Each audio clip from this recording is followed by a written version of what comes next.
Dessa vez, a história nos leva a um lugar bem estranho, um local chamado de Teibers, o arranha-céu da noite. Mais precisamente, nos Jardins Flutuantes. E enquanto chegamos mais perto desse lugar esquisito, vemos alguém correndo a toda velocidade, quando, estranhamente, um círculo vermelho surge aos pés dele. Aparentemente, aquilo funcionou como um alvo, onde o raio que caiu deveria acertar. Aos poucos, nosso maratonista começa a se revelar com uma aparência bem distinta, portando um par de armas. No entanto, ao invés de fugir dos raios, ele estava correndo em sua direção, mais precisamente, correndo em direção à pessoa que estava lançando os raios. Essa é a guardiã do jardim, a temível Cumulonimbus, que, com todo o seu deboche, apenas move o dedo para baixo, fazendo outro raio cair na direção do nosso aventureiro. Mas ele se prova bem rápido ao desviar de tudo e, não deixando o ataque sair barato, revida com uma rajada de tiros. A Boss, no entanto, não vê isso como nada além de um incômodo, e segura o ataque facilmente. Contra-atacando logo em seguida com outra chuva de raios que vai sobre o cosplay de Alucard, mesmo chamuscado até as pontas dos cabelos, ele conseguiu, de alguma forma, aparecer atrás da Boss, com as armas miradas em sua cabeça. Sem pensar duas vezes, ele mete o dedo no gatilho, esvaziando o tambor de ambas as armas. Só que, ao contrário da última vez, a Cumulonimbus não foi capaz de desviar ou defender. Mas isso foi mais do que o suficiente para deixá-la furiosa, criando uma zona de ataque tão grande que não dava chance de escapar. Nosso amigo aqui percebeu tarde demais o ataque em área, e em um curto espaço de tempo, uma nuvem enorme e carregada surge sobre ele. Tomada pelo ódio, a Boss ergue sua mão na direção dele, dizendo que vai transformá-lo em cinzas. Então, uma verdadeira chuva de raios começa a cair sem parar, destruindo todo o ambiente em volta, enquanto causa uma verdadeira devastação. Assim, um tempo de chuva depois, a poeira começa a baixar, revelando somente o chapéu do Van Helsing caindo no chão. Vendo que restou apenas o chapéu do tolo invasor, a Cumulonimbus começa a rir de forma desdenhosa. Porém, é surpreendida quando uma voz logo atrás dela pergunta se alguma coisa engraçada a fez rir, o que a faz se virar e dar de cara com uma baita trabuco apontado bem na sua cara. Sem esperar demais, ele prepara o tiro enquanto manda o famoso "Hasta la vista, baby". Então, o som de um tudo ecoa no ar, seguido do som de uma enorme explosão de raios. No entanto, a batalha que parecia terminada não parece ter realmente acabado. E, enquanto se afasta, o Van Helsing percebe que deu merda, pois essa coisa também pode liberar raios de todo o seu corpo.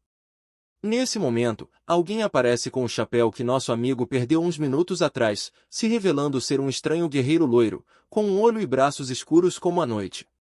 O loiro pergunta se ele quer ajuda, mas o cara prontamente recusa, enquanto pergunta se ele já esqueceu do que disse.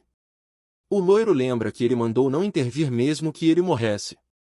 Mas ficar ali paradão, sem saber de nada, era bem frustrante. Porém, o Van Helsing apenas dá uma risada, enquanto diz que é melhor que ele não saiba, algo que deixa o loiro meio pensativo. Só que eles logo são lembrados, pela chuva de raios, de que o boss ainda estava bem vivo na frente deles. O loiro percebe que, pela posição do boss, esse próximo ataque vai ser um dos grandes. Mas o Van Helsing insiste que não precisa da ajuda dele com isso. No entanto, a Boss continuava a rir freneticamente, enquanto diz que quer ver ele desviar desse ataque, usando seu ataque supremo, o dragão do trovão uivante. O Van Helsing pergunta que merda é essa, e o loiro rapidamente explica que essa é a técnica final da Cumulonimbus, sendo a melhor estratégia a cada um desviar de uma das cabeças dos dragões. Mas, lembrando ao loiro da sua condição de antes, ele diz novamente que vai resolver isso sozinho. Porém, o loiro idiota finge que não ouviu nada e só segue para o outro lado, dizendo que fica com o dragão preto. Isso deixa o Van Helsing desesperado, mandando o maldito metido herói cair fora, mas o mesmo apenas diz que vai pegar o caminho de cima, enquanto ele vai por baixo. Só que essa atitude despreocupada desse loiro inconsequente deixa o atirador cada vez mais puto. Mas as coisas ficam cada vez mais estranhas quando o enorme dragão branco de olhos azuis para subitamente seu ataque.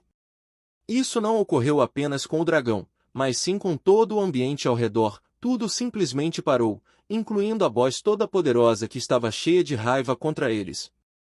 Nisso, o som do tic-tac do relógio começa a ecoar, junto a várias engrenagens, sendo acompanhado pelo surgimento de um enorme mecanismo dourado que apareceu no chão.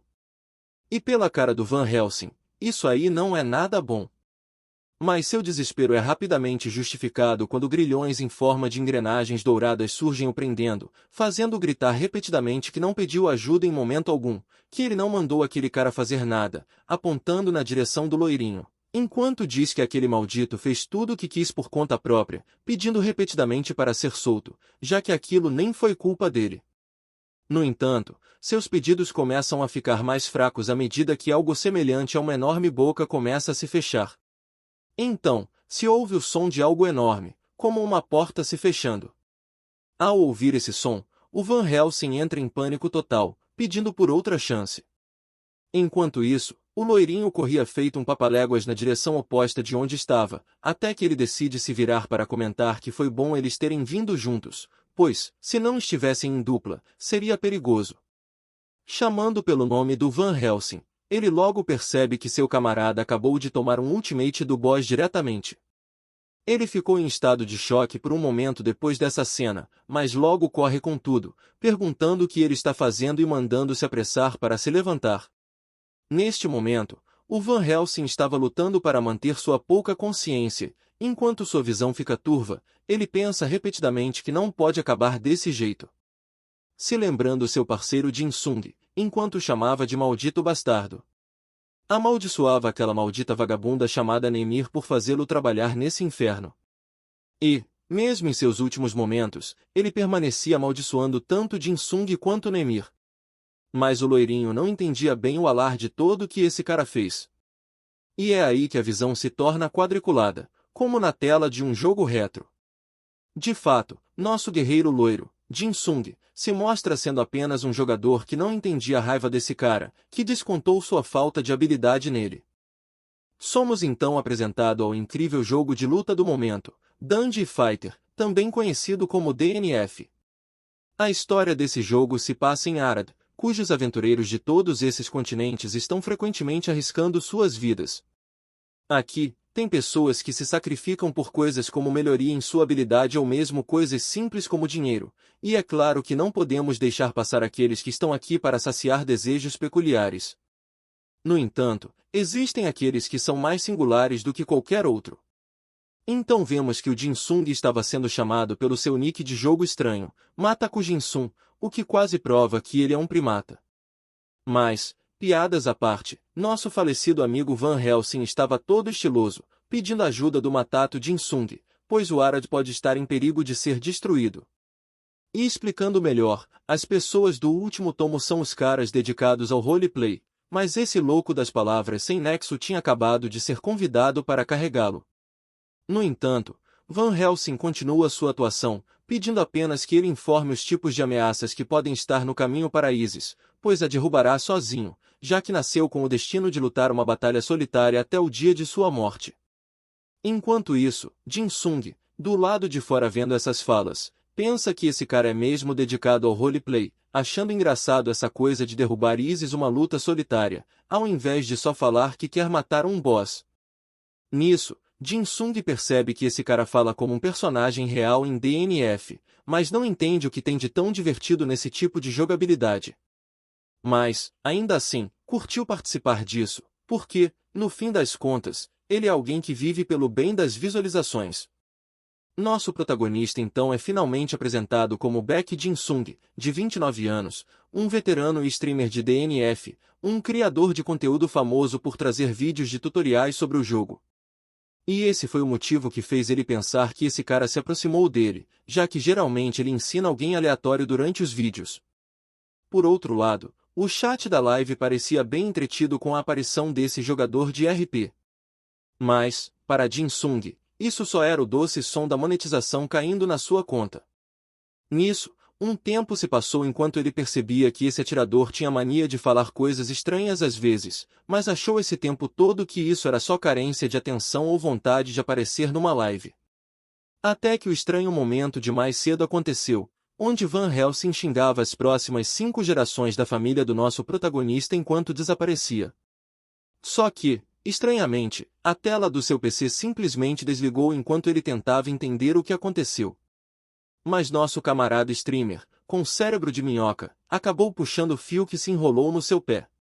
Ele então tenta rapidamente religar o computador, enquanto pensa que, se o arquivo corromper, não vai ter vídeo pro YouTube. À medida que o PC ligava, ele se lembra da cena onde ele viu o Van Helsing tomado de ódio, o culpando por tudo. Mas Jin-Sung, meio indiferente, diz que isso só custa um amuleto de reviver, se perguntando se esse falatório todo é só para chamar atenção, pois aquele esquisito fez parecer como se, de fato, ele realmente tivesse morrido. No entanto, assim que ele clica no ícone do jogo, o mesmo som de tic-tac ecoa na sala, enquanto, estranhamente, o ícone começa a se fragmentar como se fosse vídeo quebrado. O que pega Jin-Sung de surpresa por um momento. Mas as rachaduras logo tomam a proporção do quarto inteiro, destruindo o próprio espaço à volta dele, enquanto uma forte lufada de vento o joga para trás. Jin-Sung então se pergunta o que diabos estava acontecendo com seu quarto, mas, quando ele abre os olhos, se depara com a enorme figura de um ser angelical gigante, estando na palma desse belo ser como se fosse nada mais que um inseto. O anjo então começa a falar que Jin-Sung entrou em contato com a lâmina, e que com suas ações ele a quebrou, se referindo ao Van Helsing, que foi de F. E nosso garoto, com o bumbum na mão, se pergunta se era aquele cara esquisito. Mas, sem dar tempo ao mais importante, pergunta quem ela é e onde ele está. Só que o anjo apenas ignora, mandando ele assumir a responsabilidade pelos seus erros, cutucando-o com o dedo enquanto a realidade se parte de novo. E assim como ele fez para chegar, ele faz para ir embora, caindo em queda livre depois de um sermão. Só que pela aparência do lugar, ele não estava voltando para casa, e sim caindo em queda livre, passando por uma baleia voadora e uma torre gigante. E sem qualquer maneira de desacelerar, ele cai com tudo, fazendo um baita estrago na floresta, deixando um rastro de destruição tão grande que mais parecia que o que caiu ali foi um meteoro. Nisso, Jin-Sung olha para sua mão e percebe que ela tem uma aparência estranha. E enquanto pega a lâmina no chão, ele se pergunta o que foi que aconteceu com seus braços.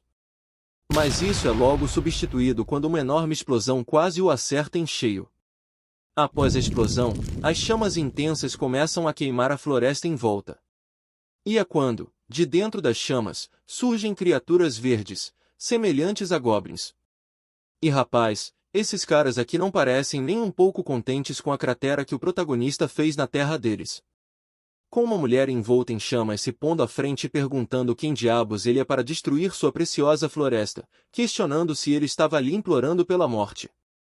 Porém, Jin-Sung tenta se explicar, dizendo que isso foi sem querer querendo, enquanto argumenta que o incêndio que ela começou está causando mais estragos do que a queda dele. Porém, a moça não parece nem um pouco feliz que ele a contradiga e manda seu exército de verdinhos para cima do protagonista. Enquanto ele corre por sua vida, ela diz que vai fazê-lo pagar por ter arruinado sua floresta. Mas, por outro lado, nosso garoto não sabia o que merda estava acontecendo ali. É quando ele tropeça em uma pedra estrategicamente posicionada para derrubar protagonista, fazendo-o ter a queda mais estranha de todas, dando uma quicada no chão e logo em seguida dando de cara com uma poça de água. E depois desse banho inesperado, ele se levanta, meio ofegante, olhando para seu próprio reflexo na água, enquanto se pergunta que tipo de sonho maluco era esse. Alguns minutos mais tarde, as chamas ainda queimavam a floresta intensamente, enquanto a mulher de antes, ainda cheia de raiva, manda seus goblins procurarem de novo, pois o intruso não deve estar muito longe. Mas nosso garoto estava mais perto do que ela imaginava, se lembrando que essa é Binoche das chamas, juntamente dos goblins e os Taus.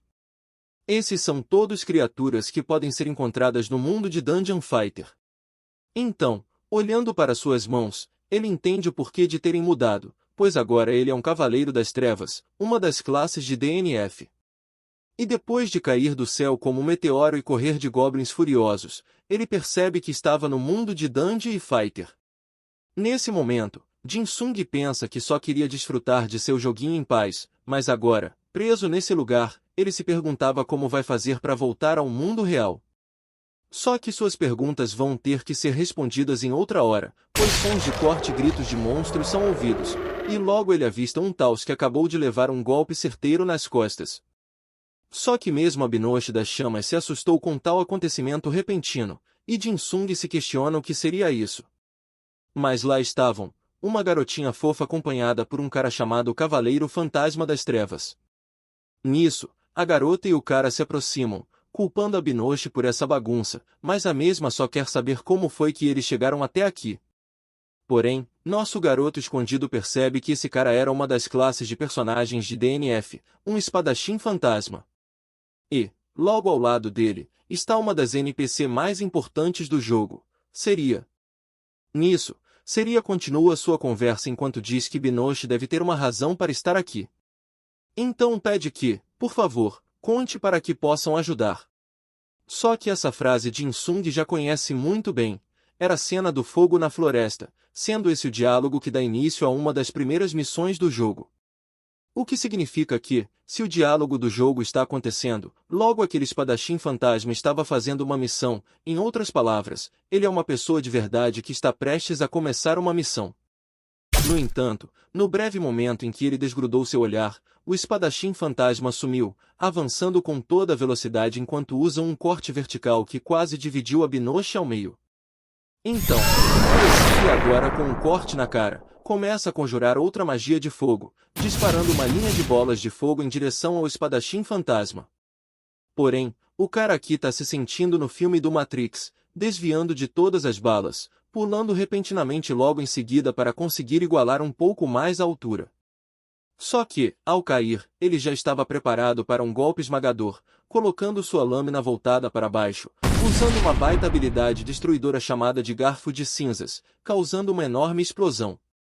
Depois desse golpe que quase a matou, Binoche decide tomar um pouco de espaço, conjurando outra de suas magias, uma bola de fogo semelhante a uma rosa, chamada Yarra. Mas o espadachim fantasma estava pouco se lixando para esse ataque, saindo do meio da fumaça enquanto prepara outro corte. O que faz a Binoche perceber que realmente deu merda agora.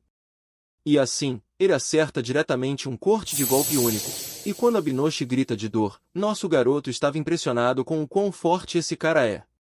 Até agora, ele só tinha visto as lutas pelo monitor, mas assistir isso pessoalmente é simplesmente incrível.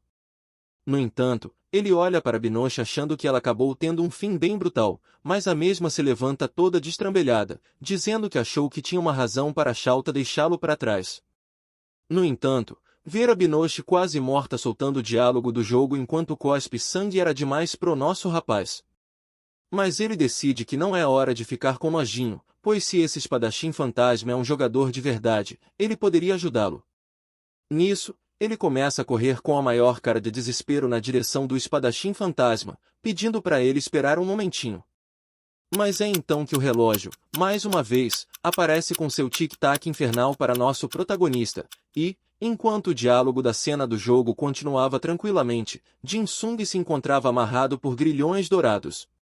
E aquele olho estranho no relógio o encarava, enquanto ele se debatia fortemente, tentando se soltar. Mas ele logo descobre que seu corpo não consegue se mexer nem um centímetro. E para seu desespero, ele escuta a Binoche dando passagem para que o espadachim fantasma siga em frente, avisando que, se eles mesmos escolheram jogar suas vidas fora, ela não vai impedi-los. Então, Jin Sung percebe que essa é a fala que antecede a partida para a próxima dungeon. Tanto Seria como o espadachim fantasma seguem seu caminho tranquilamente, enquanto Jin Sung grita mentalmente para eles esperarem. Mas suas inúteis tentativas de chamá-los não dão em absolutamente nada. Logo que eles partem, o olho estranho desaparece debaixo dele, junto com os grilhões. Nisso, Jin Sung começa a correr desesperado, procurando por eles, e se pergunta que merda de olho era aquele ainda há pouco. Se questionando se essa coisa estava tentando impedi-lo de interagir com o espadachim fantasma de propósito. Mas, só de pensar nessa hipótese, ele já fica puto da vida, mandando o desgraçado que estava lhe atrapalhando parar com a palhaçada, perguntando se ele acha que isso vai impedi-lo. Porém, segundos depois, ele já está no seu caminho, pensando que estava na merda agora. Pois tudo à sua volta estava escuro, úmido e muito assustador. Mas ele não se lembra da Terra do Trovão Sombrio ser tão assustadora desse jeito. Ainda assim, algo estava estranho, pois uma dungeon tutorial leva menos de 10 minutos para ser concluída. Então, ele pensa que, se o espadachim fantasma conseguir passar da dungeon, ele precisa estar preparado para caso ele vá embora. Mas é aí que nosso garoto escuta o som de algo se movendo bem atrás dele, e quando se vira, ele se depara com uma horda de zumbis sedentos por um pedaço de carne. E à medida que eles se aproximam, nosso protagonista, que já é pouco medroso, quase se caga de medo. Enquanto está prestes a ser acertado por um dos golpes do zumbi, ele ergue sua espada, dizendo que tá armado. Mas o zumbizão não tava nem aí para esse papo de arma e deu logo uma porrada que acertou a árvore. O que faz nosso garoto suar frio enquanto que se não tivesse desviado, ele estaria jogando na zaga do Vasco. Só que o olhar morto de fome do zumbizão não parecia ter desistido de Jin Sung, fazendo ele correr com tudo enquanto fala que isso é bem diferente de ver no monitor. Por causa disso, ele começa a perceber a realidade, já que esses monstros podem ser coisa comum no jogo, mas nesse mundo, isso é coisa séria. No entanto, sua atenção é puxada para o grito de uma garota um pouco distante dali, mas Jin Sung rapidamente reconhece essa como a voz da seria, o que significa que algo deu errado. Nisso, Jin Sung corre a toda velocidade na direção dos gritos e consegue encontrar o espadachim fantasma, só que a situação não parecia nada legal, pois a criatura mais à frente ignorava o espadachim, indo em direção à garota. E para o azar da garota, ela acabou sendo congelada num esquife de gelo. Mas, à chegada de Jin Sung, a coisa se vira em sua direção, sendo esse o monstro-chefe da Terra do Trovão Sombrio, Golgogishi. Jin Sung, vendo essa coisa bem na sua frente, não acredita nos seus olhos, mas logo ele se derrete todo dizendo que o cara estava em uma batalha contra a chefe, perguntando se podem conversar por um momento. No entanto, o Golgogishi não parece muito disposto a deixar essa conversa rolar normalmente, balançando seu cajado enquanto cria uma linha de ataque congelante na direção deles. E por muito pouco Jin Sung não foi atingido em cheio pelo ataque, mas não podemos dizer o mesmo do espadachim fantasma, que recebeu o ataque em cheio e foi transformado em uma pedra de gelo decorativa. Então, para piorar mais a situação, Golgogishi começa a invocar vários zumbis, mandando o garoto não atrapalhar. E no desespero, mais uma vez Jin Sung bate contra o gelo, mandando ele se levantar e sair dessa, mas fica cada vez mais puto ao perceber que estava sendo totalmente ignorado por esse jogador. Só que, em vez de se descontrolar, eu acho que ele deveria começar a se preocupar com o ataque dos monstros. E mesmo desviando do último ataque num instante decisivo, ele ainda sofreu uma pequena ferida, perdendo um pouquinho de sangue no processo, enquanto grita para mamãe como se não houvesse um amanhã. Porém, se as coisas continuarem desse jeito, ele logo se tornará uma pilha de carne fatiada. Mas, por sorte, ele consegue defender o ataque no último instante usando sua espada. E na sua cabeça, só passava a sensação de dor e o fato de que logo iria morrer. Mas, olhando para a cara dessa coisa feia, ele pensa que com certeza não quer morrer ali, gritando enquanto dá um golpe que parte o bicho no meio, e manda ele ficar longe. Só que, após esse breve ataque, ele percebe algo bem importante, pois olhando para trás ele vê o corpo do monstro cair em pedaços depois do seu ataque. Mas a horda de monstros estava só no começo, com o Golgogishi invocando cada vez mais deles.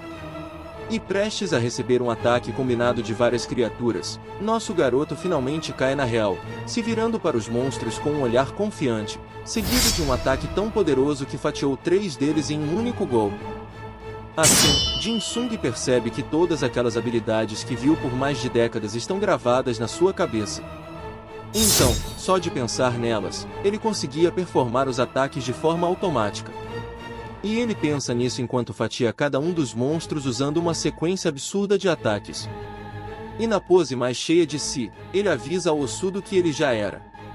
Mas a fala arrogante do garoto só deixa o Golgogishi ainda mais irritado, jogando magia para cima dele. E para desviar, nosso garoto começa a pensar nos golpes do seu personagem, usando um corte superior que facilmente destruiu todos os espetos de gelo. E sob aquela chuva de ataques, Jin Sung se segura, usando seu ataque repetidas vezes para não sofrer danos.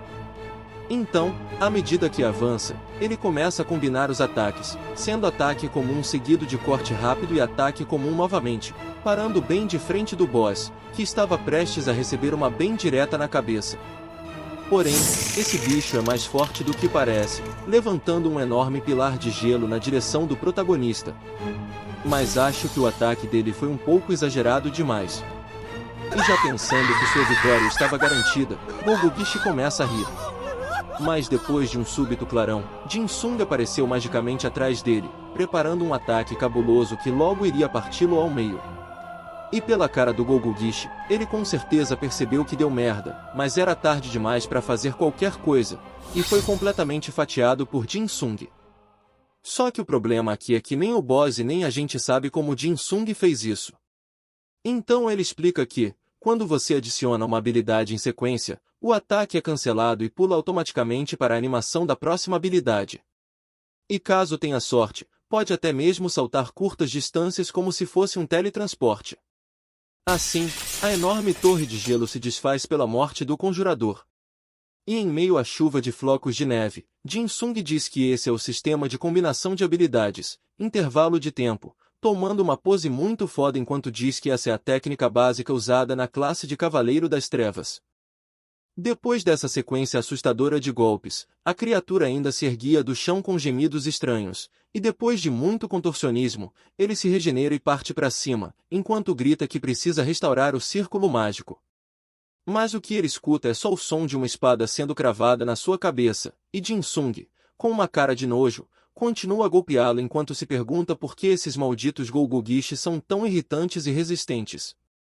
Então, poucos segundos de brutalidade depois, o bicho enverga pro lado e morre, surpreendendo Jin Sung com a liberação da magia que prendia a garota seria no esquife de gelo. Mas, por outro lado, Jin Sung coçava a cabeça ao pensar que o evento de quebra de masmorra Golgogishi começou, e no processo, acabou completando a missão do espadachim fantasma sem querer querendo. Porém, estranhamente, ele escuta o som de um objeto caindo no chão e se vira para ver, coletando uma carta toda bugada que mostrava a cara feia do boss nela, mas a pergunta que fica é: o que diabos é isso? Mas, ao fim de sua pergunta, o espaço novamente começa a se rachar na sua frente, e como resultado, ele mais uma vez aparece na frente daquele anjo enorme. Mas a expressão de Jin Sung era de extremo desespero por ver essa mulher de novo. Nisso, o anjo parabeniza o humano de outra dimensão pelos seus feitos, completando a missão para se tornar o portador das chamas. Só que nosso rapaz aqui tem uma surpresa com essas palavras e reconhece esse anjo enorme como Nemir, e parando para pensar um pouco, ele não viu claramente da primeira vez, mas essa era com certeza a deusa da sabedoria Nemir, algo como uma divindade, também conhecida como a Iluminada. Ela é alguém que possui a capacidade de viajar entre os mundos. Sabendo disso agora, Jin Sung a confronta, dizendo que ela é só um personagem de jogo, questionando como ela poderia puxar alguém da realidade para esse mundo. Mas, ignorando a pergunta dele, Nemir diz que esteve observando, já que ele é alguém capaz de se tornar a lâmina afiada que vai completar a missão. Pois se for alguém como ele, que dedicou sua vida ao Arad, é certeza que ele pode se tornar a verdadeira lâmina desse mundo. Mas avisa que ele não deve se contentar em apenas ser uma simples lâmina. Mas Jin Sung apenas pensa que essa daí é muito cara de pau para ignorar sua pergunta. Mas, pensando no que ele acabou de dizer, em DNF uma lâmina representa um jogador ou um aventureiro no jogo, e as pessoas que os controlam são os famigerados jogadores. E confuso, ele pensa que Nemir convocou ele, que é um jogador, para se tornar mais do que um aventureiro. Ainda sorridente, ela já ia falar com ele mais uma vez, quando, bruscamente, Jin Sung a interrompe. E nosso garoto entende que ela está tentando obrigá-lo a fazer algo, mas ele prontamente recusa, questionando por que deveria ajudá-la, enquanto pede para ser enviado de volta. Porém, Nemir apenas diz que isso tudo é responsabilidade dele, enquanto conjura algo em sua mão. Jin Sung já ia perguntando que merda de responsabilidade é essa, afinal, mas foi logo interrompido por aquele pequeno dardo negro que atingiu sua cabeça de forma certeira. Então foi nesse momento que as memórias de Van Helsing começaram a invadir sua mente como uma onda descontrolada, fazendo ele perceber que realmente estragou tudo. O choque dessas memórias foi tão grande que ele nem conseguia mais segurar sua espada. mas o mero pensamento de que ele trouxe fim à vida de alguém o enojava, e sem conseguir se controlar, nosso garoto vomitou ali mesmo. Mas por sorte, Nemir não estava mais segurando ele na mão. Assim Nemir revela que Van Helsing também era um humano da mesma dimensão da que Jin Sung, e, por conta de sua arrogância ao desafiar o destino da lâmina, os senhores do tempo surgiram para consertar qualquer irregularidade.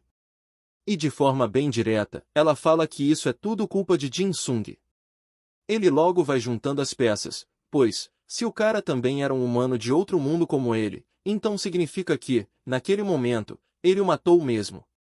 Mas, por uma razão desconhecida, Nemir ria do estado do garoto. Ela então explica que, em Arad, a corrupção estava se espalhando. Jin Sung então questiona o que é a corrupção, ao que Nemir explica que a corrupção perturbou as provações e levou a lâmina na direção errada, e caso isso continue, Arad terá um futuro completamente distorcido. Ela então pede que Jin Sung se torne sua pinça de forja e conduza as lâminas para as provações adequadas. Mas nosso garoto estava mais perdido que cego em tiroteio com esse pedido. Ele então se lembra que, na missão de agora há pouco, enquanto o player derrota o Golgogish, a NPC seria purifica o círculo mágico, e esse devia ser o fluxo correto da história. No entanto, como o espadachim fantasma não se moveu, a Seria também não pôde fazer seu papel. Pode até ser uma coincidência, mas, caso não estivesse lá, Seria poderia ter sido varrida do mapa, o que acarretaria em problemas futuros ainda piores, já que, sem Seria para guiar as próximas missões, uma sequência de bugs iria surgir. Então, ser uma pinça de forja significa impedir que esse tipo de coisa aconteça. Nemir então começa a bater suas asas, enquanto diz que ele está correto quanto aos deveres de uma pinça de forja. Então, agora que ele entende isso, ele deve seguir em frente. Jin Sung, em queda livre, pede para ela esperar um pouco, mas Nemir apenas manda ele ajudar as lâminas a purificar a corrupção, e, é claro, se apressar para encontrar a fonte de tal corrupção. Mas, se agarrando a um fragmento de espaço, Jin Sung perguntava por que ela estava agindo como se ele já tivesse concordado, sendo que ainda estava se decidindo. Mas Nemir apenas diz que, quando ele terminar sua tarefa, será devolvido a seu mundo de origem. Mas Jin Sung só queria que ela escutasse alguma coisa do que ele diz, reclamando, pois não sabe o que ela espera que ele faça com um personagem de baixo nível como esse, pedindo por alguma coisa como uma habilidade poderosa ou algo do tipo. Dito isso, uma fileira enorme de cristais vermelhos surge bem diante dele, e Nemir fala que, embora não possa conceder uma habilidade capaz de destruir tudo, ela pode dar um item que poderá ajudá-lo. Mas nosso garoto está babando diante das possibilidades, pois todos aqueles eram itens épicos, e também os poucos itens de rank mestre do jogo. No entanto, ele tem uma epifania no momento em que bate o olho em um dos itens, pedindo a ela que lhe dê o contrato do rei permanentemente, sendo essa uma habilidade que permite você usar equipamentos que estejam 10 níveis acima do seu. Sendo assim, Nemir concedeu seu desejo ao colocar o item bem à sua frente, e com um brilho forte, o cristal vermelho facilmente se quebrou, enquanto um emblema de coroa surgia no ar. E quando nosso garoto se deu conta, ele já estava com o contrato do rei em sua posse. Nemir já ia continuar seu discurso, quando Jin Sung a interrompeu mais uma vez, perguntando se é só isso ou se tinha mais alguma coisa, como estamina infinita ou algo do tipo. Mas Nemir fala que isso é uma provação desnecessária para uma pinça de forja como ele, o libertando de necessidades fisiológicas e do estresse que isso causa. No entanto, um Jin Sung desesperado diz que não era disso que ele estava se referindo. Nisso, Nemir pede para ele escutar com atenção, pois não vai poder chamá-lo novamente. Então, ele só poderá encontrá-la em momentos de necessidade, e se não puder vê-la diretamente, ele pode encontrar uma parte dela no corredor dimensional. Então, estará aguardando ansiosa para ver as conquistas de Jin Sung. Alguns momentos depois, nosso garoto estava mais uma vez com a cara enfiada na terra por causa da queda, mas sua atenção é puxada para a realidade novamente quando ele escuta uma voz totalmente bugada. E lá estava o espadachim fantasma com Peripaque do Chaves, e seria preocupada, chamando por ele. Jin Sung se pergunta se esse cara ainda está completamente no evento de antes, mas deduz que, por causa do lag, ele não está conseguindo se mover. No entanto, ele estava esperando algo acontecer, e é aí que seria avisa sobre um círculo mágico. E nosso garoto, como um bom espião vestígios com várias moitas, decide segui-los. Assim, um tempo se passa e podemos ver uma vila bem movimentada onde eles acabaram de chegar. E Jin Sung se surpreende com o que via bem diante dos seus olhos, pois essa era a Vila da Guarda Élfica, um dos muitos cenários principais. Mas mesmo vendo em primeira mão, Jin Sung não acreditava mesmo que estava no mundo de Dandy e Fighter. Mas o mais inacreditável era essa coisa de pinça de forja e a corrupção. No entanto, seu objetivo ainda é certo, que é não morrer assim como aquele cara. Nisso, ele começa a correr, enquanto diz que vai se tornar essa pinça de forja ou o que quer que ela queira, e sair desse mundo. Assim, temos um salto temporal de alguns dias, onde Jin Sung pensava sobre o que Nemir falou dos deveres de uma pinça de forja, que nada mais é do que corrigir a história corrompida e ajudar os jogadores. Para isso, ele estava hoje na Vila de Iniciantes, onde acontecem as missões. No entanto, enquanto ele andava até aqui, descobriu algumas coisas. A primeira é que ele tem um inventário, onde percebe que a espada que ele deixou cair antes estava armazenada. Ele se pergunta se Nemir que devolveu a espada, achando gentil da parte dela, enquanto joga umas frutas para dentro do sistema. Vendo quanto já coletou dessas frutas estranhas, ele conta que estava quase pronto. A seguir, ele decide usar a interface do status para ver suas informações pessoais. Porém, ele já comenta que coisas como o leilão e o minimapa não estavam disponíveis, deixando essas duas janelas como as únicas com que ele podia interagir. Mas, ainda assim, muitas coisas relacionadas ao jogo foram omitidas na tela. Isso porque ele não conseguia ver seus pontos de mana ou de vida. Mas ele pode ver bem sua janela de status, percebendo sem surpresa nenhuma que esse personagem é um lixo. No entanto, aquilo sobre o corredor dimensional, dito por Nemir, se referia ao corredor dimensional do Arquimago. Então, isso é algo que Jin Sung precisa achar para sair desse jogo. Mas, para entrar em masmorras, ele precisa primeiro elevar um status reconhecido como reputação. Em especial, a masmorra do corredor do Arquimago requer uma quantidade absurda de 38.095 pontos de reputação. No entanto, ao contrário do que ela fez parecer, Nemir não é uma boa iluminada, o que faz nosso garoto se perguntar se, mesmo alcançando o corredor dimensional, ela realmente vai permitir que ele volte para casa tão facilmente.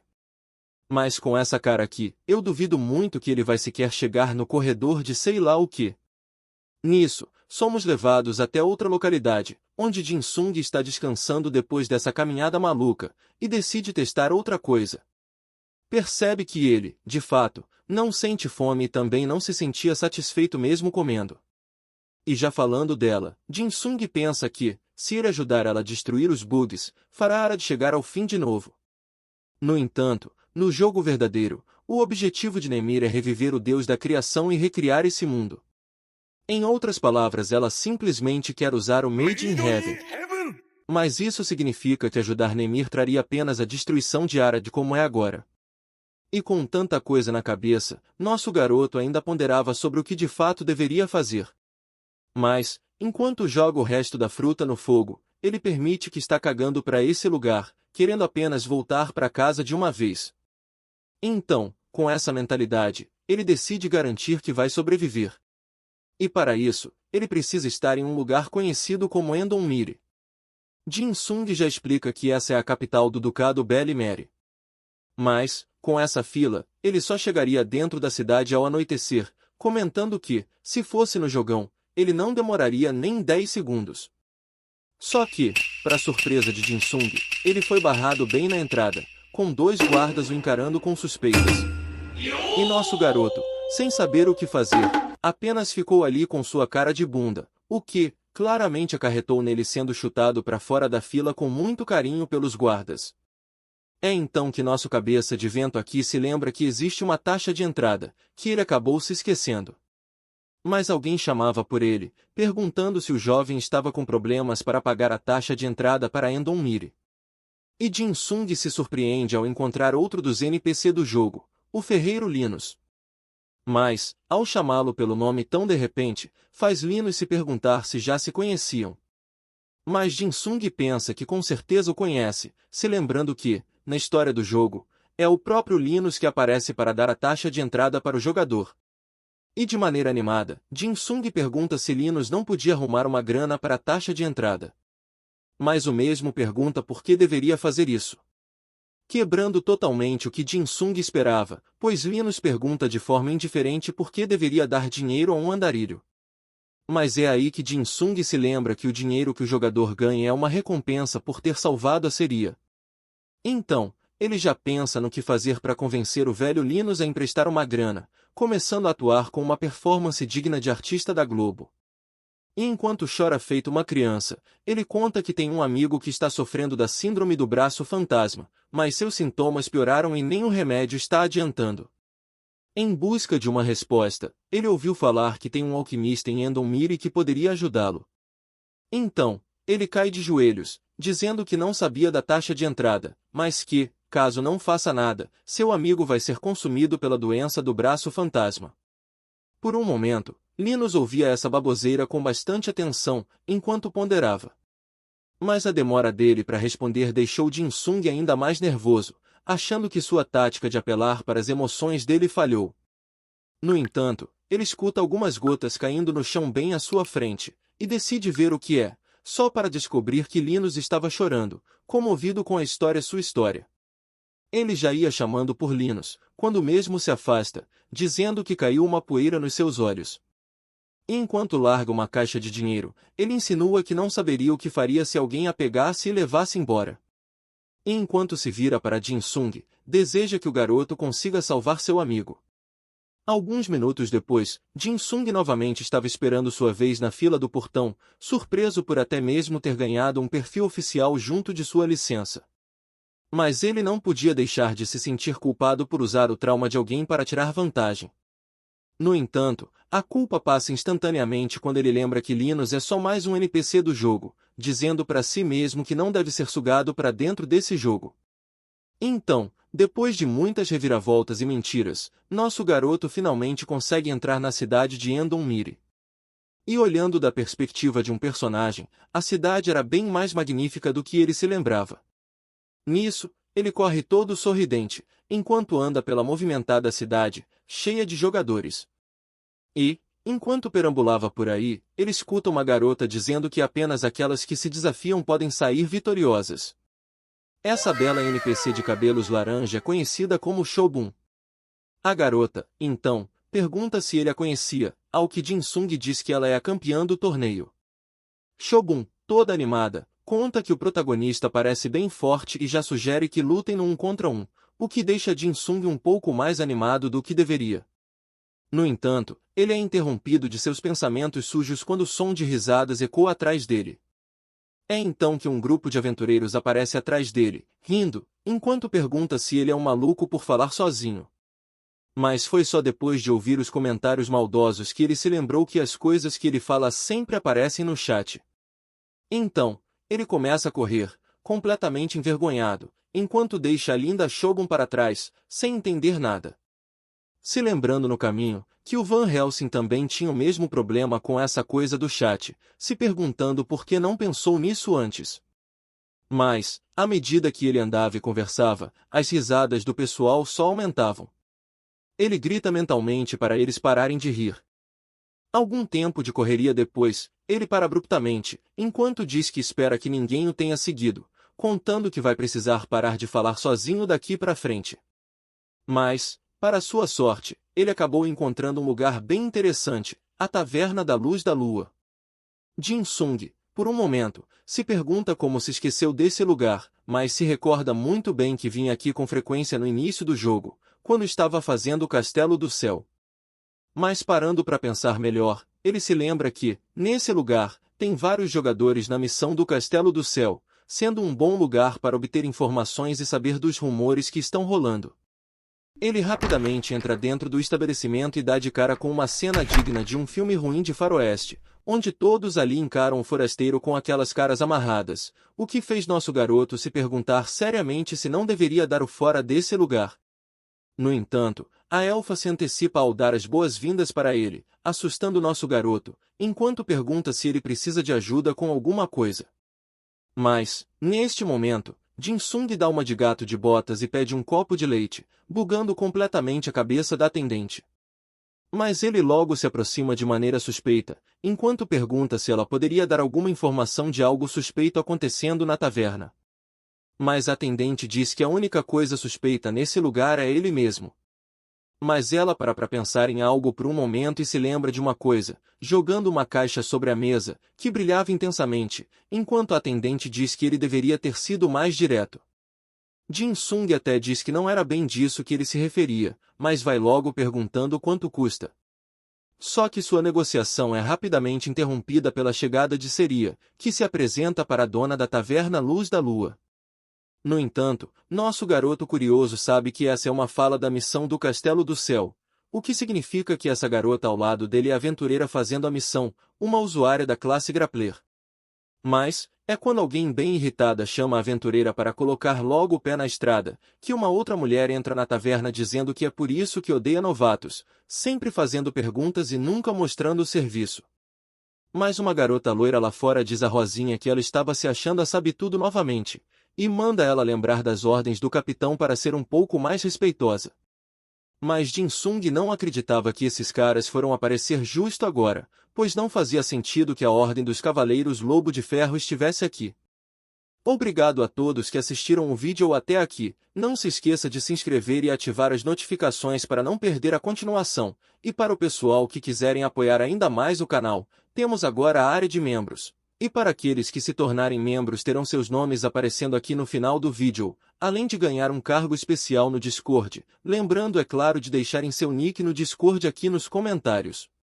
Já agradecendo nossos membros lendários, José Antônio, Zirael, João Pedro Oliveira, João HP, Francisco Trindade, Roberto Gonçalves, Eduardo, Vitor Peters e Guilherme Oliveira por apoiarem o canal como nossos membros. Um abraço a todos e fique com algumas recomendações de vídeos do canal. Vejo vocês no próximo recap.